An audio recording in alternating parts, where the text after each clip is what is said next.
Emily wiped down the counter for the third time that night, the fluorescent lights buzzing softly above her. The diner was nearly empty, save for a trucker sipping black coffee and a couple arguing quietly in the corner booth. Outside, the rain had started again, tapping gently against the wide front windows like a lullaby. It was just past midnight, and the hum of the refrigerator and the occasional clink of dishes were the only sounds that filled the silence. Emily glanced at the clock above the kitchen pass-through, then at her phone, noting the time with a sigh.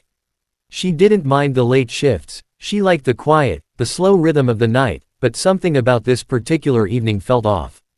A draft she hadn't noticed before crept around her ankles, and the overhead lights flickered briefly before settling back into their usual dull glow. She shook it off, blaming the storm, and moved to clear the couple's table once they left, their voices leaving a strange echo behind. The trucker left next, nodding politely, his boots squeaking slightly as he walked out into the rain. Now she was alone. She walked into the kitchen to grab another towel, the sound of her footsteps oddly loud against the checkered floor. A door creaked in the back, maybe the wind, she told herself, but when she turned to look, no one was there. She stared for a moment, uncertain, then forced a laugh and returned to wiping down the booths. That was when the bell over the front door jingled, not the soft chime of a customer walking in, but a single sharp ring, as if nudged just once. Emily looked up, but no one was there. Her brows knit in confusion. She stepped out from behind the counter and peered outside, but the street was empty, washed clean by the rain. She thought about calling her manager, just in case, but decided against it. There was no one to call for something as vague as a bad feeling. Still, her chest felt tight, and she kept glancing over her shoulder as she moved through the diner. A coffee mug shattered behind her. She turned with a start, only to see the mug in pieces on the floor, as if it had jumped off the shelf by itself. That was the last thing anyone ever heard from her. When the cook arrived in the morning, Emily's phone was on the counter, her apron still draped over the stool, and the door was locked from the inside. The search for Emily began the moment the morning cook found her apron folded neatly on the counter and her phone lying beside it, untouched. The diner, still locked from the inside, offered no signs of forced entry, no shattered glass, no dragged footprints or blood, just the eerie stillness of a place that should have never been silent for so long. Word spread quickly in the small town, where everyone knew everyone, and Emily's sudden disappearance sent ripples of fear and confusion through the community.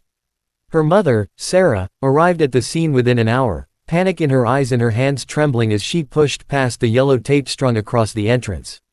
She called out her daughter's name over and over, her voice growing hoarse in the empty diner, as if Emily might answer from some hidden place.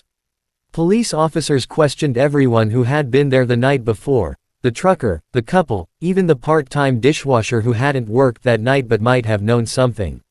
Flyers with Emily's picture, her wide smile and soft green eyes, appeared on every telephone pole, store window, and gas station door.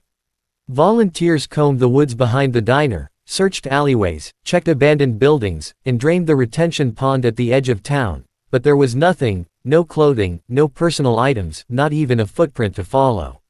For weeks, the town buzzed with theories. She'd run away, she'd been kidnapped, it was someone she knew.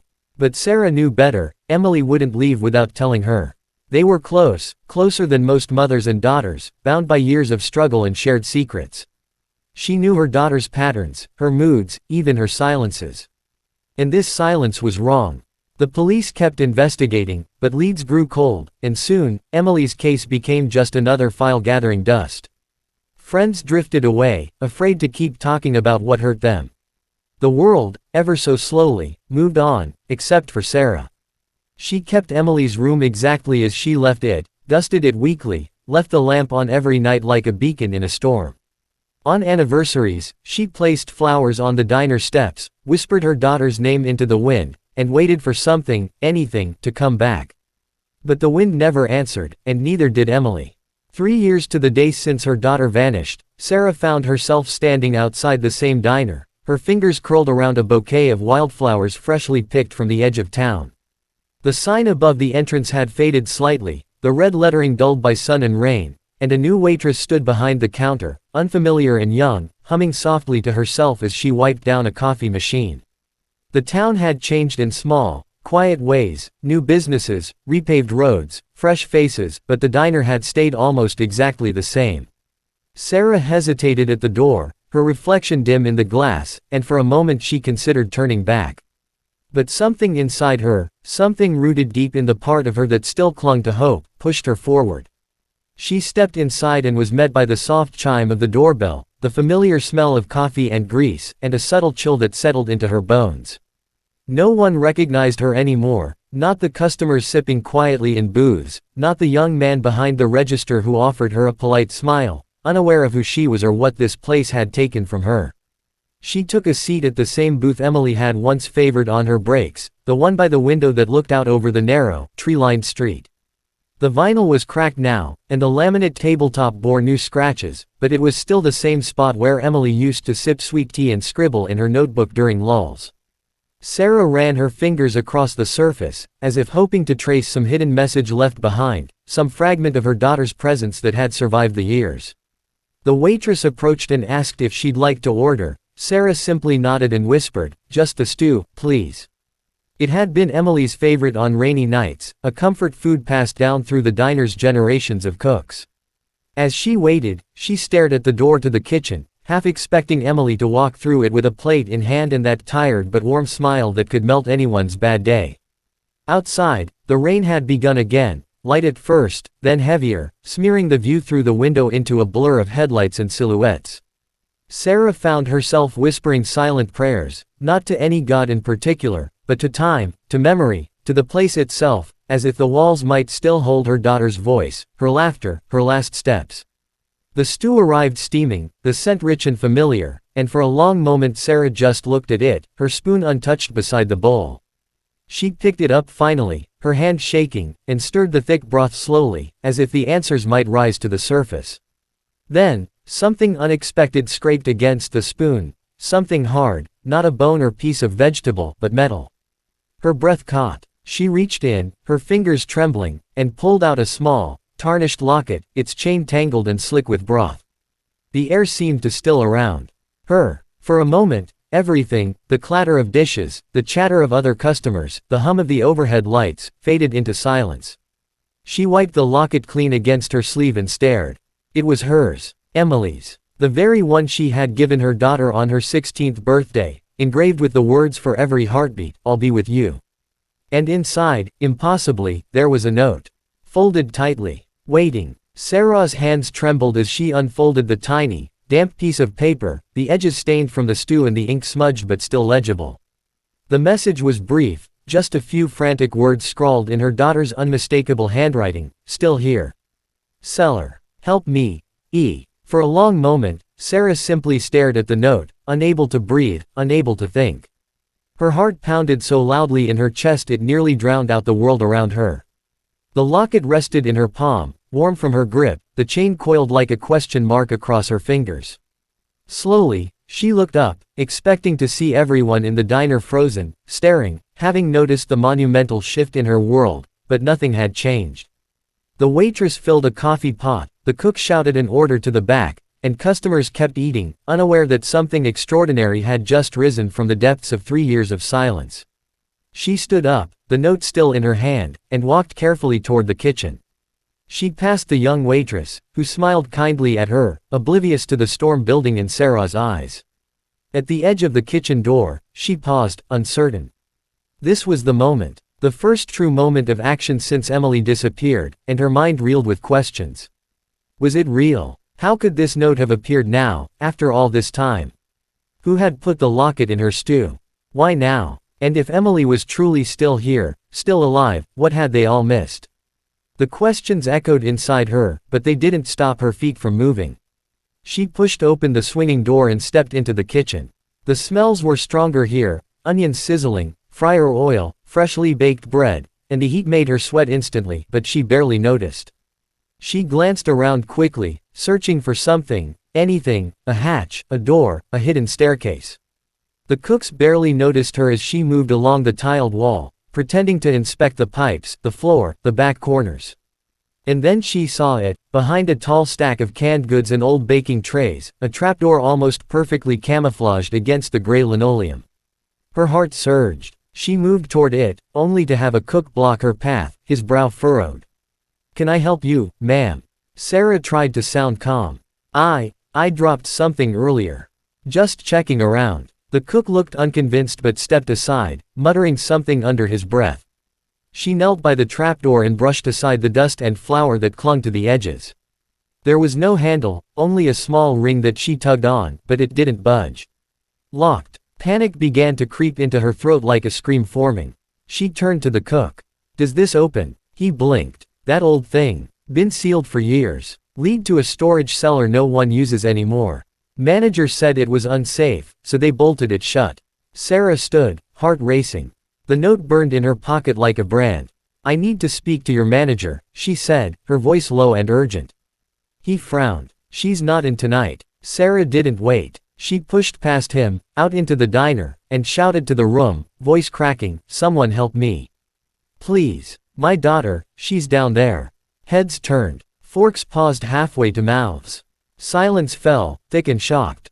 A few people stood, unsure, while others looked away, embarrassed or confused. But one old man, a retired firefighter named Harold who'd known Emily since she was a child, came forward. "You said Emily?" he asked softly, placing a hand on her shoulder. Sarah nodded, holding out the locket and the note. Harold read it, his jaw tightening.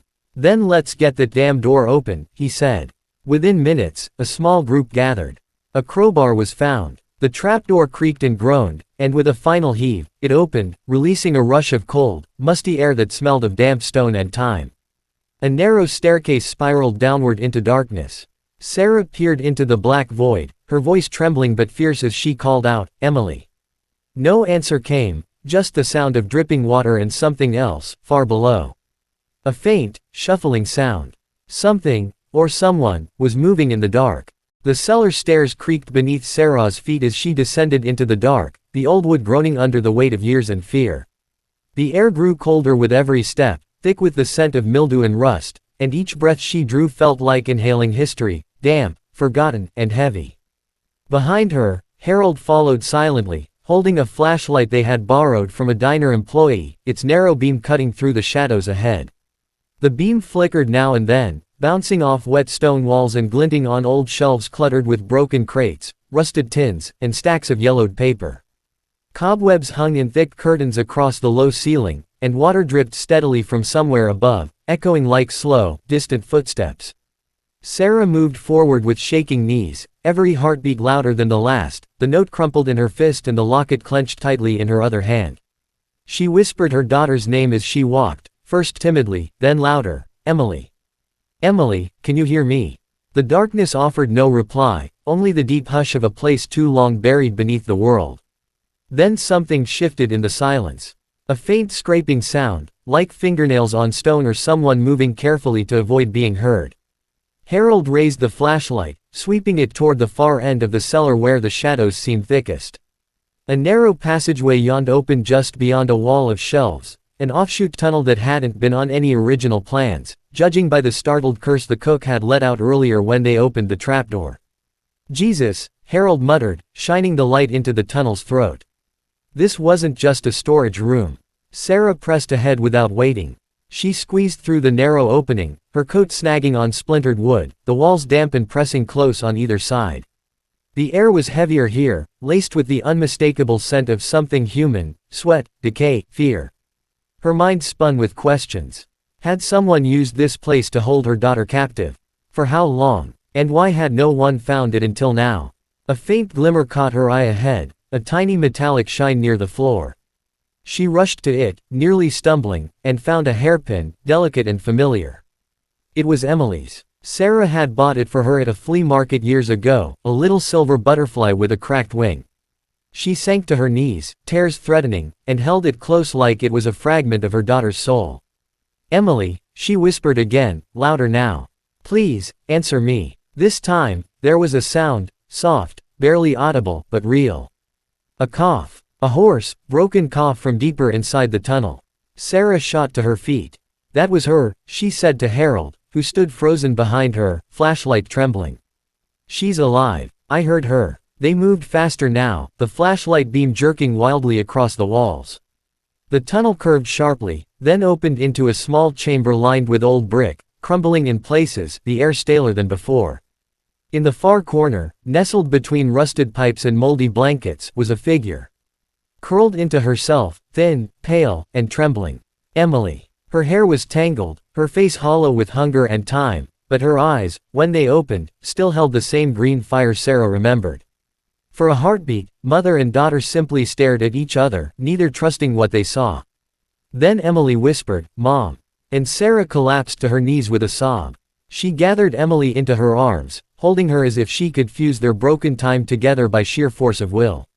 Harold radioed for help with shaking hands, his voice cracking with disbelief as he called it in. "We found her," he said. "She's alive." Sarah wept into her daughter's shoulder, stroking her tangled hair, whispering promises and apologies and prayers she had whispered into the dark for 3 years. Emily clung to her, thin arms wrapped tight around her mother's neck as if letting go might make her vanish again. Neither of them noticed the faint sound of another door closing somewhere behind them in the maze of stone and shadow. Not yet. For now, there was only the miracle of this moment. And the terrifying realization that someone had kept Emily hidden, right beneath their feet, for 3 long years. The paramedics arrived within minutes, their boots pounding down the cellar stairs, the blinding beams of their headlamps slicing through the murky darkness. They spoke in clipped, efficient tones as they approached, their voices echoing strangely off the old brick walls, but to Sarah, everything around her had begun to feel like a distant hum. All she could see, all she could focus on, was Emily, her daughter, impossibly real, impossibly alive, curled in her arms like a ghost rediscovering warmth. Emily's body was frail, little more than skin stretched over bone, and her voice, when she tried to speak again, was barely louder than a breath. "I knew you'd come," she whispered, her cracked lips struggling to form the words. Sarah smoothed her hair and nodded through the tears streaming down her face, her voice breaking as she said, "I never stopped looking.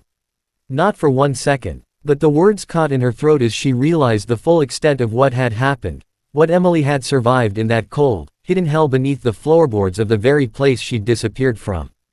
As one of the EMTs gently pried Emily away to examine her, another wrapped a thermal blanket around her shoulders, careful not to startle her. "Malnourished," he muttered under his breath. "Dehydrated. She's been here a long time."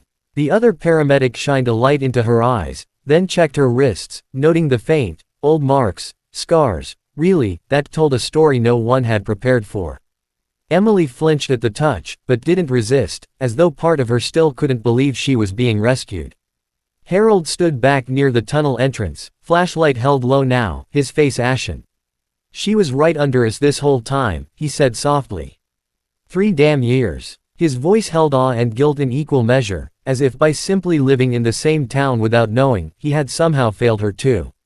As the EMTs carried Emily carefully up the stairs on a stretcher, Sarah walked beside her, gripping her hand tightly, unwilling to let it go even for a second. The climb felt endless, as though each step upward took them not only toward light, but toward reality, a world that had moved on without Emily, one she'd be re-entering as a stranger.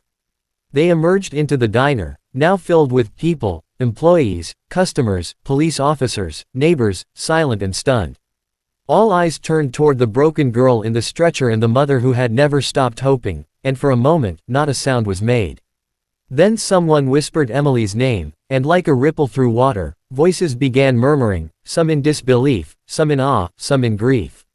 Camera flashes went off. Someone called out to the officers, asking how this could have happened, how no one knew. The police were already pushing through the crowd, questioning the staff, the owners, demanding keys and records and blueprints, trying to figure out what had been missed, or worse, hidden. Outside, rain still fell, turning to mist as it struck the hot pavement. The stretcher was loaded into the ambulance, and Sarah climbed in after her, holding her daughter's hand, never looking away from her face. Emily turned to her with eyes filled with fear and something else, an unspoken burden. "It wasn't just me down there," she rasped.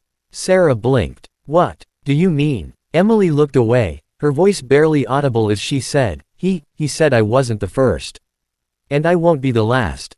Sarah froze, the words chilling her blood, the implications clawing at the edges of her mind like something feral. Back inside the diner, an officer found something wedged beneath a loose floor tile near the trapdoor. It was a notebook, small, battered, pages warped from damp air. Inside were names, dates, sketches, fragments of lives scrawled by someone meticulous and disturbed. Some names were crossed out. Some were marked with symbols no one immediately understood. Emily's name was there too. Not crossed out. Not yet. But at the bottom of the last page, in a darker ink, freshly written, were 4 chilling words. One is still watching above. And somewhere, behind the diner, just past the reach of the parking lot lights, a shadow moved. The hospital room was quiet, save for the steady rhythm of the heart monitor and the occasional hiss of the IV drip. The air smelled of antiseptic and stale coffee, and a soft rain continued to tap gently against the window, like the sky itself was whispering in grief. Emily lay curled under warm blankets, her thin frame sunken into the mattress, the hollows beneath her eyes dark and deep like forgotten wells. Sarah sat beside her, her daughter's hand in hers, watching her chest rise and fall with a fragile rhythm that both comforted and terrified her. The doctors had said Emily was stable, for now. Her body was starved but resilient. She'd need months of recovery. But the damage ran deeper than what blood tests or X-rays could show. Her eyes were haunted. Her silences were cavernous. And when she did speak, it was in broken, cryptic fragments that left more questions than answers. That morning, detectives had come to speak with Sarah. 2 of them, stone-faced and exhausted, their voices hushed in the hallway just outside the room. They wanted to know about the note, the locket, the tunnel. They wanted to know if Emily had said anything at all, about who had done this. Sarah had only been able to tell them what she knew. Her daughter had been hidden beneath the very diner she'd worked in, starved and isolated, and somehow, impossibly, she had survived. But as the detectives probed gently, pressing about Emily's time underground, her captor, how she got the note into the stew, Sarah felt herself shutting down.